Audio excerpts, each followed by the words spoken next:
Praise the lord. చిన్న missionary కథ చెప్పాలని మేము ఆశపడుతున్నాం. మేరీ గొబాట్ కోసం.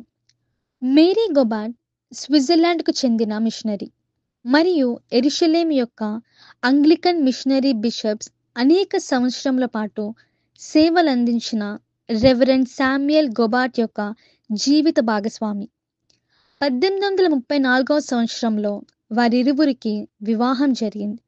అప్పటి నుండి అబిసీనియా, మాల్టా మరియు ఎరుషలేములలో తన భర్త జరిగించిన పరిచర్యకు ఆమె మద్దతునిచ్చుటకు అన్ని విధాలా ప్రయత్నించారు. దయగల ఆమె ఆతిథ్యానికి పేరుగాంచిన మేరీ శామ్యుయల్ పర్యవేక్షణలో ఉన్న పాఠశాలలోని 1400 మంది విద్యార్థులలో అనేక మందికి తన ప్రేమ ఆప్యాయతలను కనపరిచారు. మేరీ గొబాట్ తన భర్త చేసే పరిచర్యలో శ్రద్ధాశక్తులు కలిగి పూర్ణ హృదయముతో పాలు పంచుకున్నారు.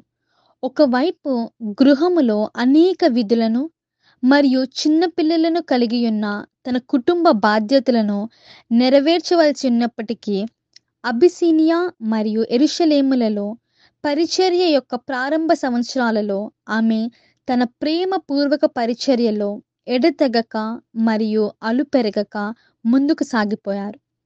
తన భర్త ప్రారంభించిన అన్ని పాఠశాలలో తరము ఆసక్తిని కనపరుస్తూ మరియు ఆ సేవలలో తోడ్పాటునందిస్తూ ఆమె ప్రతి విషయంలోనూ తన భర్తకు గొప్ప సహకారిగా నిలిచారు. సాధారణమైనదిగా కనిపించే ఆమె యొక్క విశ్వాసం, చిన్న పిల్లల వలె దేవునిపై కలిగియున్న నమ్మకం మరియు యేసుక్రీస్తు ప్రభు వారి ఎడల ఉన్న హృదయపూర్వక ప్రేమ అనునవి ఆమె జీవిత ప్రారంభ కాలంలో ఆమెను గురించి తెలియపరిచే లక్షణాలుగా మనందరికీ కనిపిస్తున్నాయి.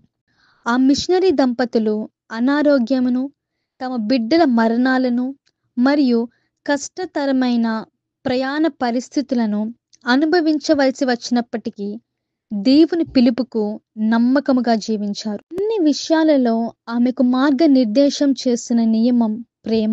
బాధలో ఉన్న వారికి సహాయం చేయకుండా ఆమె ముఖం చాటు చేసుకొనలేదు. దుఃఖించు వారితో దుఃఖించకుండా ఆమె దాటిపోలేదు.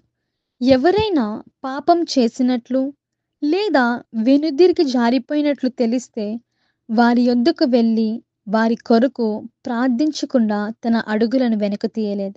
తన జీవితపు ఆఖరి సంవత్సరాలలో బలహీనత మరియు వృద్ధాప్యం కారణంగా కొద్దిపాటి పనినే చేయగలిగినప్పుడు కూడా దుఃఖించు వారిని ఓదార్చుటకు, అవసరతలో ఉన్న వారికి సహాయం చేయుటకు